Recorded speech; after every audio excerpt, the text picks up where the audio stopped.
Autumn 1882, New Mexico. That afternoon, while riding out to check the northern fence line, Ethan suddenly stopped. Out in the vast prairie, as wide and endless as the sea, one tiny image froze him in place.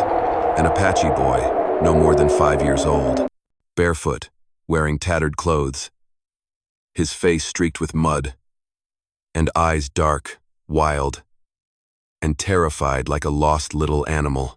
The boy trembled and stepped back when he saw Ethan, then collapsed onto the dry grass from hunger and exhaustion. Ethan slowly approached, speaking in a deep, raspy voice he did not know he still had the kind meant to comfort. "It's all right, little one. No one's gonna hurt you here." Without hesitation, Ethan lifted the boy onto his horse and rode back to the cabin, fully aware that Apache were far from welcome in this town. By the flickering firelight, he cooked porridge, gently cleaned the boy's scraped-up feet, and handed him a small wooden horse, a gift Ethan had once carved for a son who never came into the world. That night, as the child lay sound asleep by the fire, clutching the wooden horse like it was the whole world, Ethan stood in silence for a long, long time. Something inside him, something buried beneath layers of loss and time, began to stir. Something he thought had died with the past. The next morning, the first light of day slipped through the cracks in the wooden cabin and fell across the small face still sleeping by the fire. The boy was clutching the wooden horse in his arms, as if afraid someone might take it away. Ethan stood in the corner of the room, leaning against a wooden beam, watching that scene with a strange feeling he could not quite name. For many years, this house had not known the breath of life, and now, even the faint breath of this child was enough to change everything. But at the same time, doubt crept into his mind like nightfall after dusk. "What are you doing, Ethan?" he asked himself. This child did not belong to him. He did not belong in Ethan's world. Keeping him meant inviting trouble. The townspeople did not need a big reason to hate the Apache, and once they found out he was hiding a child, they would turn on him. Some might even come and burn the ranch to the ground. That thought haunted him all morning as he led the horse out to the fields. With every step, he argued with himself. Maybe he should alert the authorities. Maybe he should take the boy somewhere his people could find him. But like a shadow, the memory of the son, who never came into this world, returned, the one he had carved wooden toys for, sewn tiny clothes for, and never once heard cry. By the time the sun was high in the sky, the boy woke up and stumbled toward the door. Seeing Ethan chopping wood outside the porch, he hesitated, then took a few steps forward, keeping his distance. Those eyes, filled with fear, guarded but also brimming with hope, seemed to pierce through the wall Ethan had built around his heart for the past 8 years. "Are you hungry?" he asked. The boy nodded, barely. Ethan placed a bowl of warm porridge in front of him and sat across the table. No words were spoken, just the soft clink of a spoon against the bowl and the wind whispering across the prairie. But in that quiet moment, something invisible formed between them, a thread Ethan knew he could never break, no matter how hard he tried. That afternoon, he tried placing the boy on the back of a horse.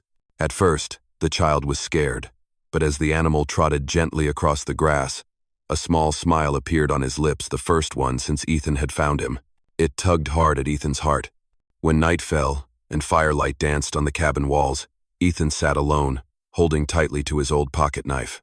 He knew the decision had already been made, not out of pity, not out of guilt, but because of something deeper. He could not bear to lose the chance to be a father one more time. "You will stay here," he whispered, looking at the sleeping child. "No matter what happens, I will protect you." In that moment, the choice was made, and he would bear full responsibility for this boy. A day had passed since Ethan found the boy. The child was stronger now. His skin had regained some color, and he had started walking around the cabin, though his legs still trembled a bit. He had not said a single word, but he clung to Ethan as if he were the only safe harbor left in the world. Every time Ethan stepped out to the stables, the boy would sit by the window and watch, never letting go of his little wooden horse. One afternoon, as the sun began to set and the cold wind of dusk swept across the land, Ethan was mending a broken section of fence behind the barn when he heard the distant sound of hooves. Years of living in solitude had sharpened his instincts. He immediately grew alert, resting his hand on the revolver at his side, and stood still behind an old oak tree. Down the narrow trail leading to the ranch, a woman appeared. She rode a bony, half-starved horse.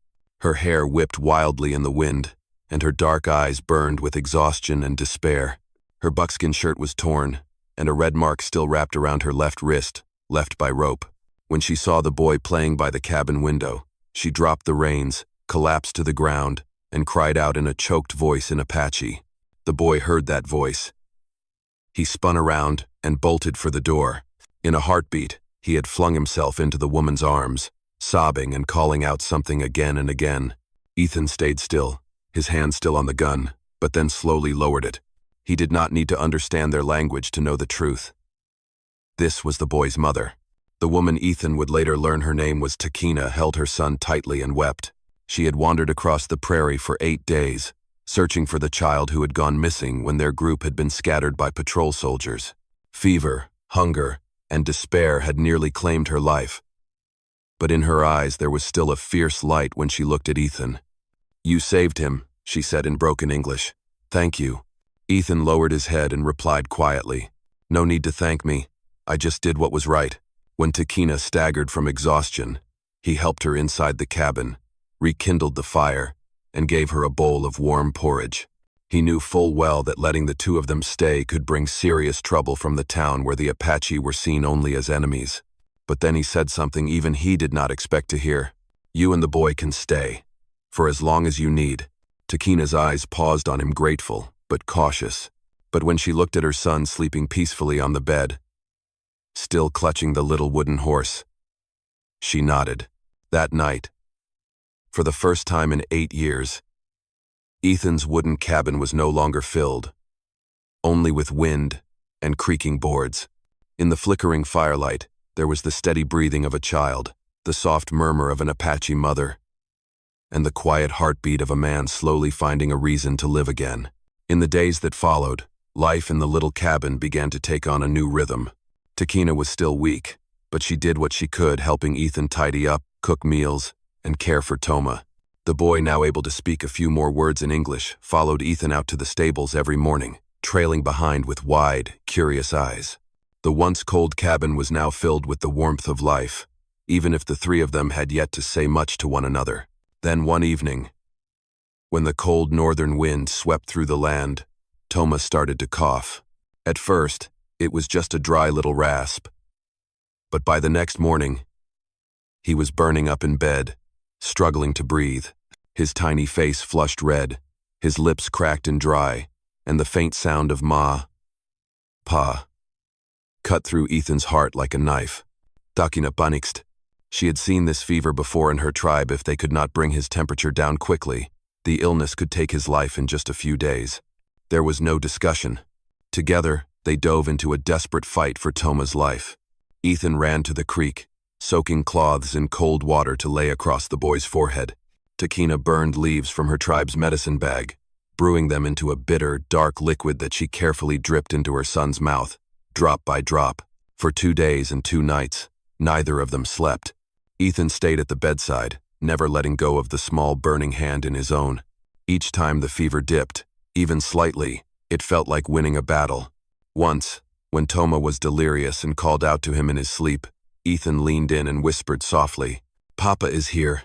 I am not going anywhere." In those tense hours, the distance between him and Takina quietly disappeared. When her hands trembled from exhaustion, he gently laid his over hers, not saying a word, but letting her know they were fighting this together. When he dozed off in the chair beside the bed, it was Takina who covered him with a blanket and smiled quietly. On the 3rd night, the fever finally gave in. Toma slept soundly, his breathing steady and deep. Ethan collapsed into his chair with a long sigh of relief, while Takina sat beside her son, tears running down her cheeks, not from fear anymore, but from gratitude. "No one has ever done this for my child," she whispered. Ethan looked over at her, his voice rough and steady. "He is not just your child now. He is ours." In that moment, they both understood. The invisible thread between them had become something real. Not blood, not obligation, but a family, built by choice and trust. And there, in that small wooden cabin on the edge of the prairie, a home had quietly begun to take shape. I am truly grateful for your presence here. If this story stirred something in you, memories of dusty afternoons, the echo of hooves across the heart, consider subscribing to my channel. So each day, we can sit together once more, and I will share with you another tale from the Old West. Rumors spread quickly beyond the town. No one knew exactly who had seen the Apache woman buying salt and flour at the market, or the dark-skinned child running around near the stables, but within a few days, all of Dry Hollow knew the truth. Ethan Cole was harboring Apache under his roof. From the way people averted their eyes at the blacksmith's shop, to the whispers in the general store, and the looks of disdain from folks who once shook his hand, each felt like a small knife to the heart. "That man's lost his mind," someone muttered. "They'll slit his throat in his sleep," said another. But Ethan said nothing. He still went out to the fields each day, still led the horses to the creek, and each night, he still sat down to tell Toma a bedtime story before sleep. But not everyone spoke with words. One morning, when Ethan opened the barn, he found a sign nailed to the fence. "Get out while you still can." That very afternoon, someone hurled a rock through the cabin window, making Toma scream and burst into tears. And then, as if they had all been waiting for a signal, the storm of hatred finally rolled in. That evening, as the sun dipped below the blood-red horizon, the sound of hoofbeats echoed up the dirt path to the ranch. Ethan stepped outside, resting his hand on the revolver at his side. In the dim light of dusk, 10 men rode in, guns slung at their hips, faces cold as stone. Leading them was Sheriff Murdoch, a man who had once shared whiskey with Ethan more times than either could count, yet now he could not even meet his old friend's eyes. "Ethan," Murdoch called out, "I do not want this to turn violent, but the town will not stand for an Indian living among us. Hand them over, or leave this land." The air was thick, heavy as lead. Takina stood behind the door, clutching her son tightly. Toma trembled, burying his face in her shirt. Ethan stepped slowly down the front porch steps, stopping just a few yards away from the riders. The fading sun painted deep shadows into the wrinkles on his face. "No," he said, voice low and steady. "They stay. This is their home. And mine." "Ethan," Murdoch winced. "Do not make this worse." Ethan did not answer. Instead, he opened his coat, revealing the Colt revolver resting in its holster. "If you want to get to them," he said, slow and clear, "you will have to go through me first." Silence spread across the prairie like a heavy blanket. No one moved. No one reached for their trigger. Finally, Murdoch pulled his reins tight and motioned for the others to turn back. But the look in their eyes as they rode off was not defeat. It was a warning. This was not over. As night fell, Ethan sat quietly on the porch, the gun resting by his foot. The wind carried the scent of fire from the distant town, and in his chest stirred a feeling he knew too well, the feeling of a man who had chosen a path with no way back. But this time, he was not alone.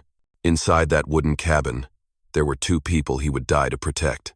Since the night those 10 riders surrounded the ranch and rode away, no one in town looked at Ethan Cole the same again. Where once people would nod and tip their hats as he passed the entrance to Dry Hollow, now they turned their backs as if he carried some deadly disease. Whispers trailed behind his every step, muttered just loud enough for him to hear.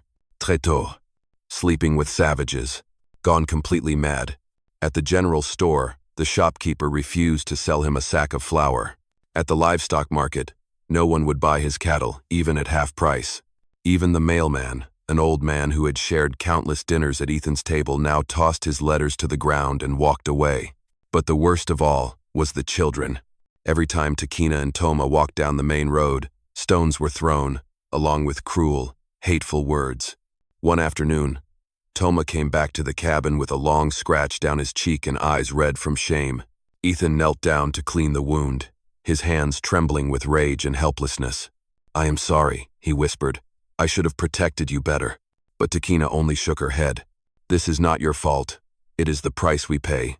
In the weeks that followed, their lives turned into an invisible siege. The town cut them off. No one hired Ethan for work. They burned part of his fence in the dead of night, slaughtered 2 of his cows, and nailed a sign to the front gate. "Savages not welcome." The cabin had become a symbol of scorn. No one came near. No one offered help. Still, Ethan did not leave. Every morning, he rose early to repair the fence.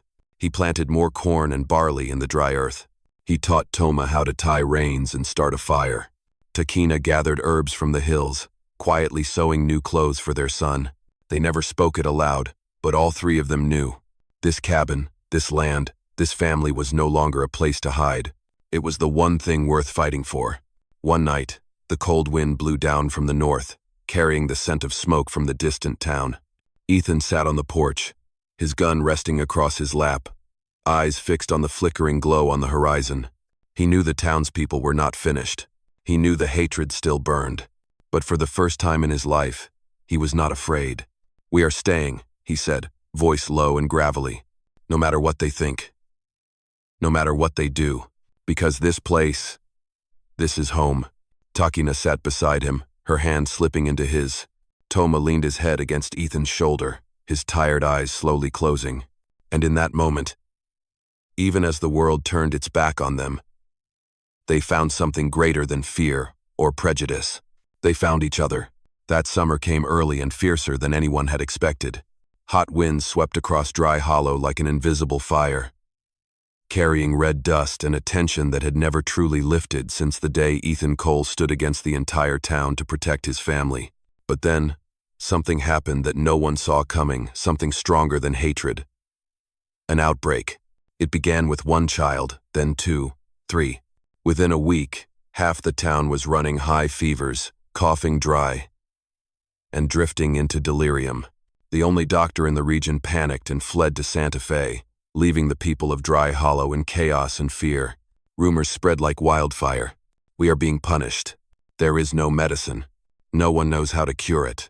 Ethan heard the news from the mailman, the only one who still dared approach the ranch, though he no longer met Ethan's eyes. Ethan told Takina, and the moment she heard the symptoms, she shot to her feet. In the red glow of sunset, her eyes no longer held fear or bitterness, only resolve. "I know this illness," Takina said. "In my tribe, we treated it with herbs, but I need a specific leaf. It grows deep in the southern canyon." Ethan nodded. "Then we go." Without hesitation, the two began to pack. But just before they left, a small voice spoke up. "I will go." It was Toma. He stood in the doorway, his eyes far more serious than any 5-year-old should have. "I am small," he said. "I can climb down the canyon easier." Ethan wanted to say no, but in the end, he did not stop him, because he knew the boy was doing exactly what Ethan had taught him, to protect those who could not protect themselves, even if they had once caused him pain. 3 days later, Takina returned, her arms full of the healing leaves. They brewed the bitter medicine, showed those still strong enough how to bring down fevers, ease coughing, apply the herbs. They went from house to house, ignoring the glares, the whispers, the judgment. And then, the miracle came. The illness began to fade. One morning, the first person Ethan helped save a little girl who had once thrown rocks at Toma woke from her fever dreams. Her mother fell to her knees at the doorstep of Ethan's cabin, tears streaming down her cheeks. "We were wrong," she sobbed. "We were wrong about you." Word spread like the wind. One by one, people came to the cabin. Some brought bread. Others brought wood and nails to repair the burned fences. Even men who had once stood in the circle of 10 gunmen now bowed their heads on the porch they had once planned to burn. An old man, hands shaking, placed a dusty bottle of bourbon on Ethan's table. "We owe you, more than our lives." That evening, for the first time since everything began, Ethan opened the ranch gate and saw the people of Dry Hollow walk in with smiles instead of hatred in their eyes. And among them, Toma ran, laughing and playing with the same children who had once chased him away. As the sun dipped below the grasslands, Ethan stood beside Takina. His hand reached for hers. No words were spoken, but they both understood. They did not need forgiveness to live.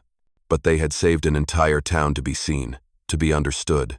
And in doing so, they had healed wounds deeper than anyone could see. The following spring arrived as gently as a new breath on land, once divided by hatred. The wind no longer carried the scent of ash and smoke, but the fragrance of wildflowers blooming across prairies reborn after the plague. And on the southern edge of Dry Hollow, once a symbol of contempt, Ethan Cole's cabin had now become part of the community. Each morning, the sound of children's laughter echoed around the stables. Toma, no longer known as that Apache kid, was now called the brave boy, the child who climbed down a dangerous cliff to bring back the leaves that saved the town. The adults called him Little Brave. The other children fought for turns to play stick-horse games with him under the golden Sunday. Takina was no longer the insulted Apache woman. She was the healer of dozens of families. Each week, she opened the cabin to teach women how to use herbs and care for wounds. Some were hesitant at first, but her gentle smile and skilled hands eased every doubt. No one called her a savage anymore. Now, they called her Miss Takina, the woman who saved their children. And Ethan, the man once labeled a traitor, was no longer alone. Each morning, he rose early to walk the fields with Toma and returned home to work with Takina, mending fences and building new stables. People came to help, leaving sacks of seed, loaves of bread, and words of thanks. When the town hosted its spring festival, they invited the three of them as guests of honor, an unspoken apology. One evening, as the sky blazed red at sunset, Ethan sat on the cabin porch, watching Takina gather herbs and Toma chase a puppy through the garden. A soft wind stirred the chimes above, and for the first time in many years, Ethan felt no emptiness inside. "Did you ever think," he asked softly, "that we would have a family?" Takina looked up, a gentle smile spreading across her lips. "No," she said. "But maybe we did not find a family. Maybe we built one." The boy ran to them, climbed onto Ethan's lap, and laid his head against his chest. "I love you, Pa." Ethan's heart stopped for a moment. That word, one he thought he would never hear, had become real. He held the child tightly, while Takina sat beside them, her hand finding his. No titles, no vows, but in that moment, they all knew. This was a true family. In the distance, the church bells of Dry Hollow rang. But inside that small wooden cabin on the vast prairie, the most important sound was the rhythm of three hearts beating together, souls that had once been lost, now fully found. They were no longer searching for a place to belong. They had built it themselves. Hatred never heals. It only deepens the scars and traps us in darkness. Bullets may bring an enemy to the ground, but they will never bring peace to the heart. Only love, the bravest force in a harsh world, and compassion can break down the walls between us. Because forgiveness is not forgetting, it is choosing to move forward, lighter, together. It has been an honor to share this journey with you, my dear friends and loyal listeners of Wild West Storytelling. I truly wish you a life filled with peace, joy, and happiness wherever you are in this world. I love you all. Let me know what you think of this story. Leave a comment down below. Type the number 1 if you enjoyed this tale. And do not forget to subscribe to the channel for more thrilling stories from the Wild West.